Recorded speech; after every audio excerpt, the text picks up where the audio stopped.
मोदी जी ने देश की राजनीति की संस्कृति बदल डाली है। और यह हमारा सौभाग्य है कि आजाद भारत में हम एक नई संस्कृति में देश की सेवा के लिए विकसित भारत के लक्ष्य को लेकर के चल रहे हैं। यह हमारा सौभाग्य है। आज हम क्यों सरकारें बार बार बना रहे हैं, क्यों एंटी इनकम्बेंसी नहीं होती है, क्यों प्रो इनकम्बेंसी होती है?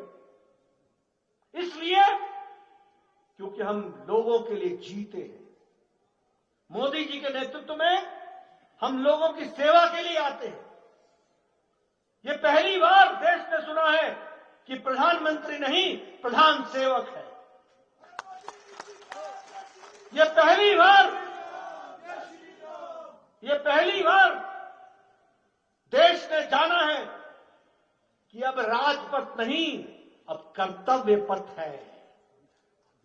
ये पहली बार देश ने सुना है कि ये सचिवालय नहीं, ये कर्तव्य भवन है। ये शब्द नहीं है, ये शब्दों से संस्कार की उत्पत्ति है। इससे भाव पैदा होता है। इसलिए मोदी जी के नेतृत्व में रिस्पॉन्सिबल गवर्नमेंट, जिम्मेदार सरकार, रिस्पॉन्सिव गवर्नमेंट जो रिस्पॉन्स करती है, अकाउंटेबल गवर्नमेंट जो जवाबदेह है, रिपोर्ट कार्ड की सरकार जो अपने काम को लेकर के जनता के बीच में जाती है और छाती ठोक के बोलती है, ये कहा था, ये किया है, जो नहीं कहा था वो भी करके दिया है। ये हमारा लक्ष्य बनता है। यह पुरानी राजनीति जातिवाद की राजनीति, पुरानी ये यूपीए की राजनीति तुष्टीकरण की राजनीति, यूपीए की राजनीति भाई भतीजा की राजनीति, यूपीए की राजनीति समाज को खंडित करो और राज करो, और हमारी राजनीति जवाबदेह सरकार, जवाबदेह। यह संस्कृति हमने बदल डाली है और इसीलिए आज जो है वो रिपोर्ट कार्ड की पॉलिटिक्स हो रही है। आपने बिहार की चर्चा की, मैं बिहार की चर्चा के पहले आपको याद दिलाना चाहता हूं। सब लोगों ने एक मत से कहा था कि हरियाणा में तो कांग्रेस आएगी। पत्रकार भाइयों ने भी और राजनीतिक पंडितों ने भी यही भविष्यवाणी की थी। मैं याद इसलिए दिला रहा हूं क्योंकि आप भूल जाते हैं और आपको याद दिलाना मेरी जिम्मेवारी बनती है। मैं हरियाणा का मैनिफेस्टो को रिलीज करने के लिए गया था। पत्रकारों ने बहुत उदासीन भाव से पूछा था कि ये जो आप मैनिफेस्टो रिलीज कर रहे हैं, ये सच में आपको मौका मिलेगा क्या? एक तरीके का व्यंग था। मैंने कहा तुम भी यही हो, हम भी यही हैं, और चुनाव के नतीजे का दिन आएगा, उस दिन मेरे से बात करना। और हरियाणा में तो और छोड़िए, कांग्रेस पार्टी ने भी लड्डुओं का ऑर्डर कर दिया। हुड्डा साहब ने तो घोड़ों को भी निमंत्रण दे दिया और वो बग्गी तैयार हो गई। लेकिन उनको मालूम नहीं था कि हरियाणा की जनता का कुछ सोच और ही है, और वह जिम्मेदार सरकार मोदी जी के नेतृत्व में चाहते थे। इस कारण से हमारी सरकार, हरियाणा के बाद हम महाराष्ट्र में चुनाव जीत करके आए। कांग्रेस पार्टी के लोगों ने ये कैसे हो गया? हमने कहा ये इसलिए हो गया क्योंकि तुम रह गए होटलों में और हम थे जनता के बीच में। और जब बिहार की बारी आई तो आपको पता ही है, मैंने पहले बताया कि ऐतिहासिक जीत मोदी जी के नेतृत्व के प्रति और नीतीश कुमार के सुशासन के प्रति समर्पण के साथ बिहार की जनता ने हमें आशीर्वाद दिया है। और हमारा मंत्र क्या है? सबका साथ, सबका विकास, सबका विश्वास, सबका प्रयास। और आप सबसे भी मैं यही कहना चाहता हूं हमारी सरकार फिर से बनेगी, हमारी सरकारें फिर से चलेंगी। इस मंत्र को हमेशा याद रखना, सबका विकास, सबका प्रयास, सबका विश्वास, सबका, इसको लेकर के हमने चलना है और इसी को लेकर के हमने आगे बढ़ना है। मित्रों, एक बात की हमको गर्व करना चाहिए।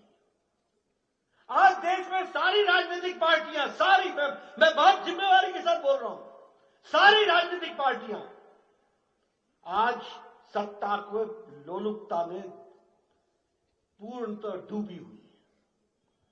सत्ता चाहिए, पावर चाहिए, किस लिए चाहिए मालूम नहीं। वैचारिक दृष्टि से सारे राजनीतिक दलों की वैचारिक शून्यता आ गई है, कोई आइडियोलॉजी नहीं है। कांग्रेस पार्टी ने तो पूरा 360 लगा दिया, from centre to right, from right to left, पूरा घूम गए। किसी के साथ भी कहीं का भी समझौता,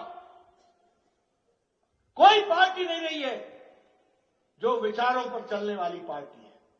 लेकिन हम छाती ठोक कर कह सकते हैं कि भारतीय जनता पार्टी है जो विचारनिष्ठ पार्टी है, विचारों के प्रति समर्पित पार्टी है। यही कारण है कि 1952 में श्यामा प्रसाद मुखर्जी ने धारा 370 के खिलाफ कहा था, एक देश में दो निशान, दो विधान, दो प्रधान नहीं चलेंगे।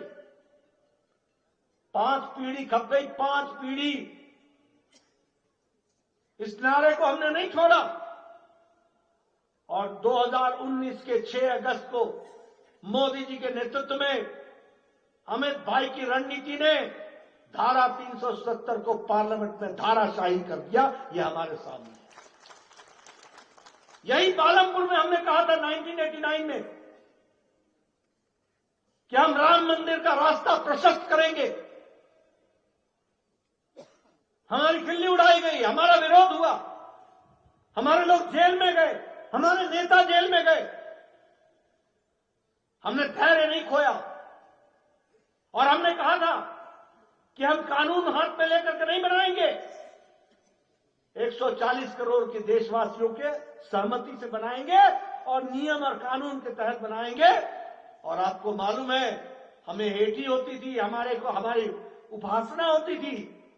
हमें कहते थे राम लला हम आएंगे पर तिथि नहीं बताएंगे, लेकिन हम डटे रहे।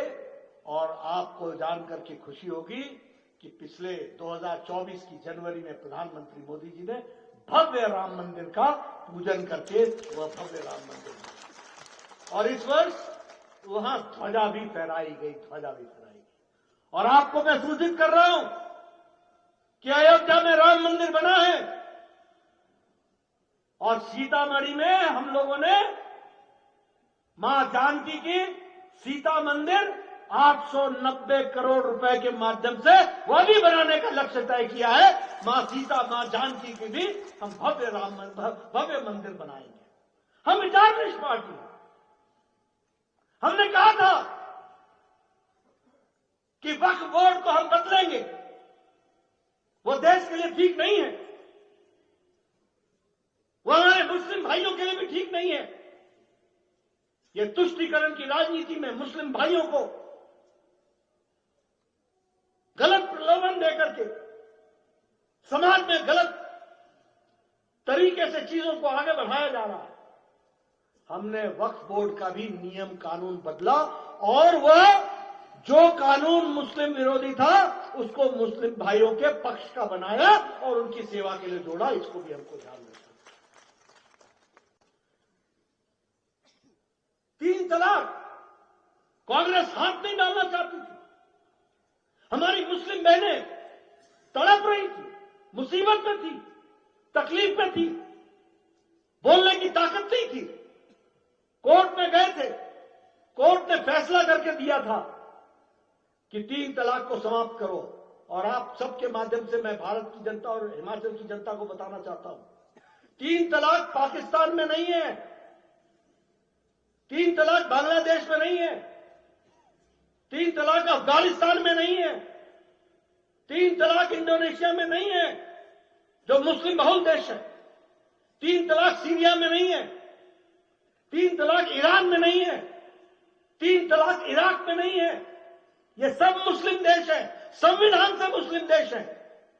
यहां 3 तलाक नहीं था और हमारे यहां धर्मनिरपेक्ष भारत, सेक्युलर भारत, यहां 3 तलाक चल रहा था। आपने हमें ताकत दी मोदी जी के नेतृत्व में, 3 तलाक को भी समाप्त करके मुस्लिम बहनों को आजाद कराने का काम किया तो नरेंद्र मोदी की सरकार ने।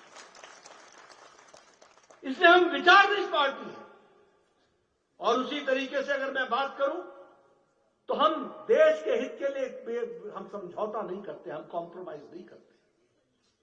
अभी अभी वंदे मातरम पर 150 साल की बहस लोकसभा और राज्यसभा में हुई है। मैंने बताया कि किस तरीके से कांग्रेस पार्टी ने वंदे मातरम के पूरे गीत को 2 अंतरों में सीमित कर दिया। आपने उस दिन वंदे मातरम को खंडित किया था। यही भावना ने 1947 में भारत को खंडित आजादी दिलाने का काम आपने किया। भारत का बंटवारा हो गया और मैंने बड़े स्पष्ट शब्दों में पार्लियामेंट में कहा, हम उस माटी के बने हैं जो पॉलिटिक्स कॉम्प्रोमाइजेस के लिए नहीं करते, पॉलिटिक्स देश के लिए करते हैं और देश को आगे बढ़ाने के लिए करते हैं। मित्रों, हम मास बेस्ड पार्टी भी है, सबसे बड़ी पार्टी। आज हमारे 20 राज्यों में सरकार है, 7 राज्यों में एनडीए की सरकार है, 13 राज्यों में विशुद्ध भारतीय जनता पार्टी की सरकार है। और आगे ध्यान में रखिएगा, बंगाल में हम सरकार बनाएंगे। बिहार से गंगा गुजरती है, बंगाल को जाती है। बंगाल में हम सरकार बनाएंगे। तमिलनाडु में भी योजनाबद्ध तरीके से एनडीए की सरकार बनाएंगे। पुडुचेरी में भी फिर से सरकार बनाएंगे, हमारी सरकार है, हम फिर से एनडीए की सरकार बनाएंगे। और केरल में भी हम अच्छा करेंगे और असम में भी हम फिर से सरकार बनाएंगे।